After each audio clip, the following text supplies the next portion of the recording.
పొంగనూరులో మీ పైన జరిగిన దాడి, మీపైనే మర్డర్ కేసు పెట్టారు.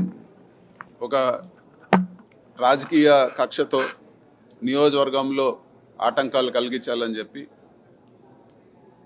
ఇప్పటికీ 2 సార్లు నియోజకవర్గంలోకి వెళ్ళాలన్నా కూడా వెళ్ళనివ్వకుండా ఒక పక్కేమో క్యాడర్ పైన దాడులు చేస్తా, వాళ్ళ ఆస్తులు ధ్వంసం చేస్తా, వాళ్ళ పైన భౌతిక దాడులు దిగుతూ, ఇంకో పక్క నియోజకవర్గంలోకి వెళ్ళనివ్వకుండా ఒకరోజు హౌస్ అరెస్టు, ఒకరోజు ఈరోజు మేము సరైన సెక్యూరిటీ ప్రొవైడ్ చేయలేమని 2 సార్లు చెప్పడం జరిగింది. 3వసారి వెళ్తే పోలీసు సమక్షంలోనే వందలాది మంది తెలుగుదేశం కార్యకర్తలు రెడ్డప్ప గారు, మాజీ ఎంపీ రెడ్డప్ప గారి ఇంట్లో ఉండగా వందలాది మంది అటాక్ చేసి, మొత్తం వీడియోలు కూడా ఉన్నాయి, అన్ని బళ్ళు పగలగొట్టి, బళ్ళు తగలబెట్టి, రాళ్ళ దాడి చేసి అతి భయానకంగా దాడి చేయడం జరిగింది.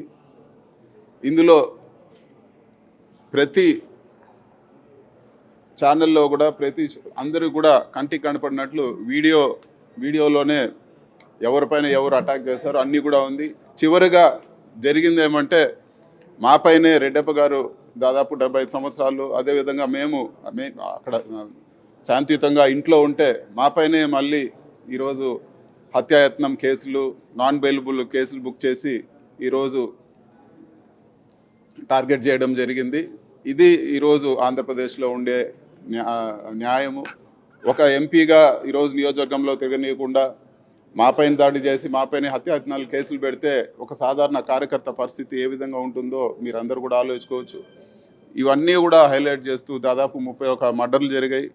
అదేవిధంగా రషీద్ మర్డరు ఎంత దారుణంగా జరిగిందో మీరందరూ కూడా చూస్తుంటారు. 2 చేతులు నరికేసి దాన్ని మరి అంత ఓపెన్గా ఈరోజు ఒక పొలిటికల్ మర్డరు. రషీద్ పేరెంట్స్ కూడా ఇది పొలిటికల్ మర్డరు, చాలా రోజుల నుంచి ఇది అవుతా ఉందని చెప్పినా కూడా ఈరోజు ఇంకా కూడా లా అండ్ ఆర్డరు ఎక్కడ కూడా రాష్ట్రంలో ఈరోజు సక్రమంగా ఉండే పరిస్థితి లేదు. జగన్మోహన్ రెడ్డి గారు మంగళవారం ఢిల్లీకి వస్తారు, అదేవిధంగా బుధవారం అన్ని పార్టీల దృష్టికి తీసుకొచ్చి దేశమంతా కూడా ఆంధ్ర రాష్ట్రంలో ఏం జరుగుతూ ఉంది, లా అండ్ ఆర్డర్ ఏ విధంగా ఫెయిల్ అయిపోయింది, ఈరోజు ఆంధ్ర రాష్ట్రానికి ఏ విధంగా న్యాయం జరగాలనే విధంగా జగన్మోహన్ రెడ్డి గారు వచ్చి అందరికి కూడా ఈ విషయాన్ని అందరి దృష్టిలో కూడా పెడతారని చెప్పి కూడా మీకు అందరు కూడా తెలియజేస్తున్నాను.